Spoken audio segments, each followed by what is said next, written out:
Um, Now, a lot of us picture or imagine uh,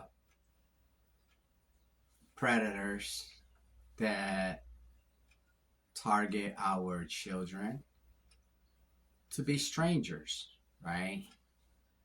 I know for a long time that has been the what we imagine, right? Where we think the danger lies. Um, and even though we hear of the tragic incidences where strangers do harm children, okay?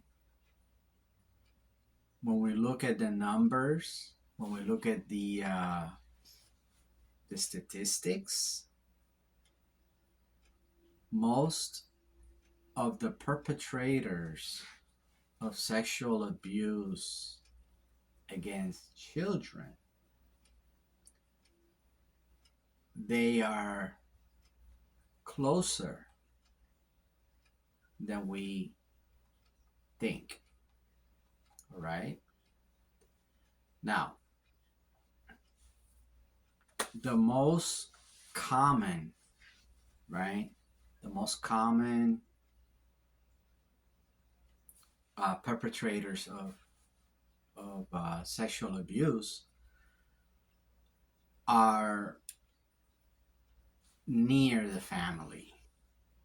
Okay, they are friends of the family, friends of the family, people the family is aware of, right?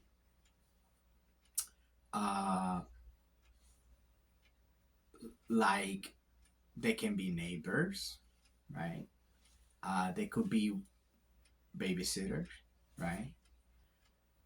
And friends of the family, right? When I say friends of the family, I mean people the family regularly socializes with, all right?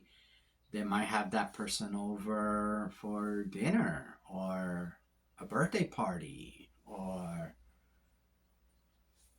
you know you imagine, right? These are people that we trust.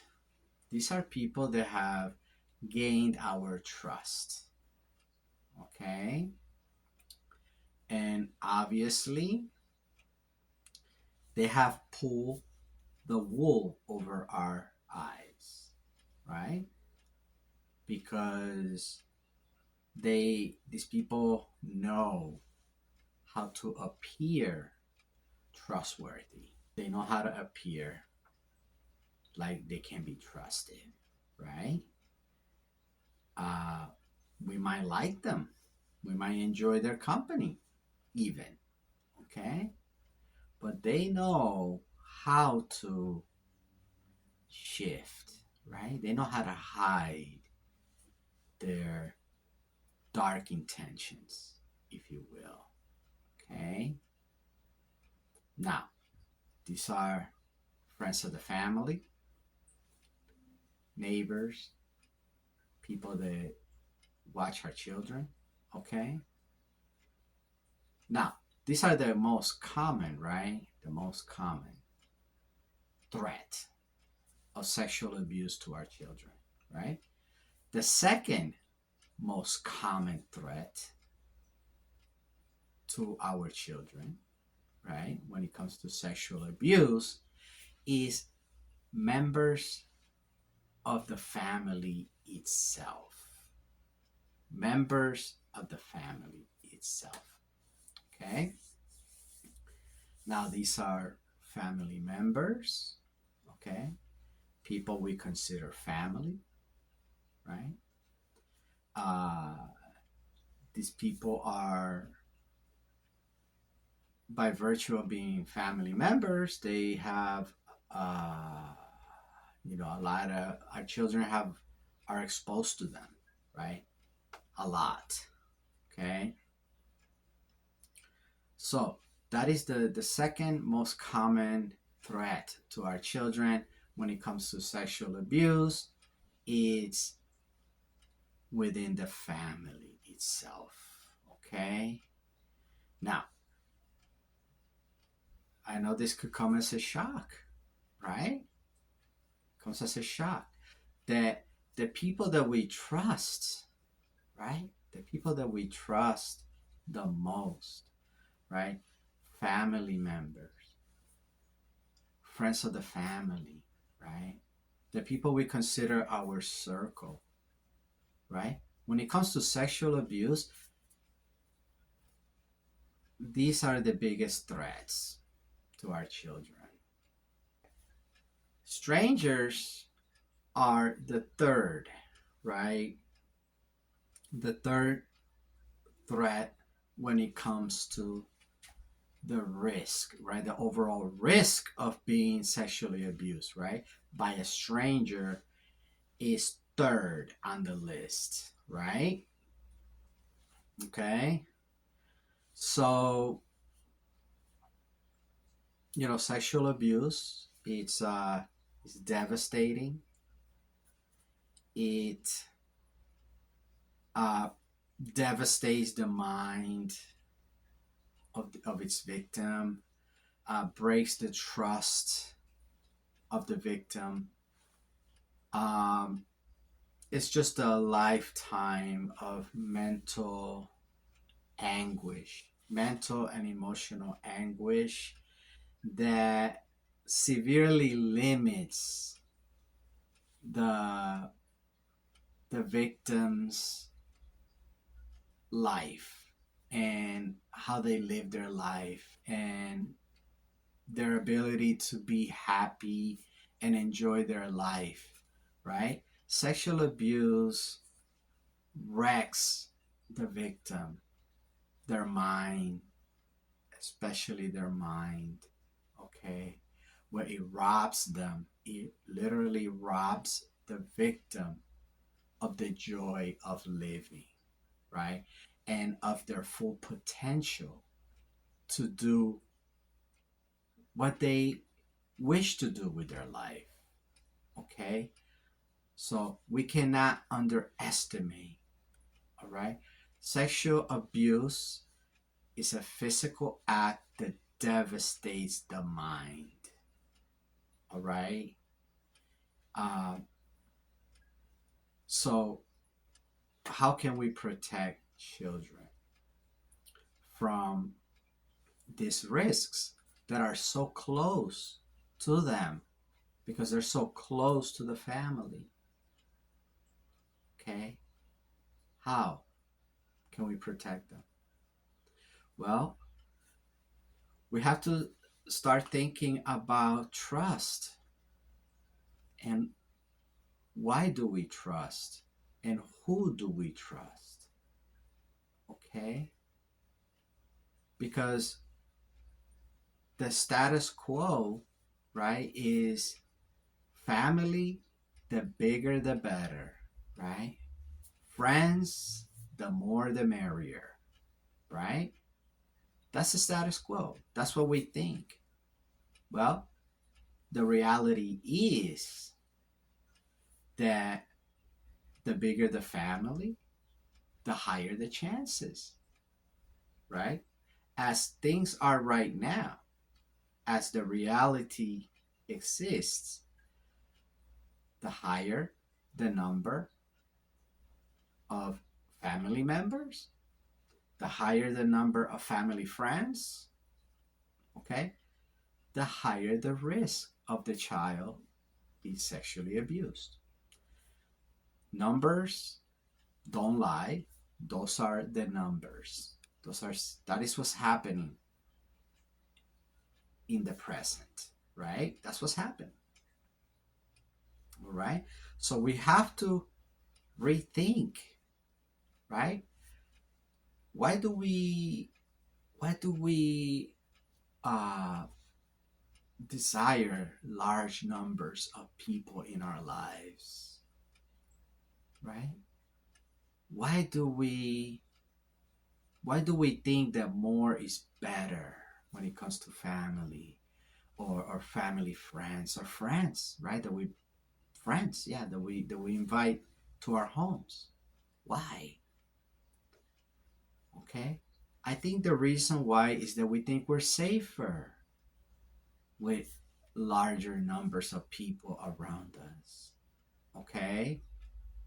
Uh, you know, we live in a society, right, where we can be more independent, right? We don't need so many people in our lives, right? It's good to have friends, good friends, right? Friends that have the best intentions, right? Okay? It's good to have friends that have good intentions for us, for our children, especially, right? And it's good to have family that have the right intentions for us and, of course, for our children, right? So we have to be a little more discriminate, right, of who we allow, okay? And know this reality that it's a scary reality. It's a scary truth, right? That the biggest danger, the biggest threat is actually the closer you get, right? Is around the family, right? People that the child knows, and within the family, right? That's the biggest risk of sexual abuse to our children, right? So we have to ask ourselves, why do I need so many people in my life? Why do I have to have so many people? I have to look at my my own life. I have to look at my own upbringing. Okay? Why do I have this idea that I need so many people instead of the right people? Right? Okay?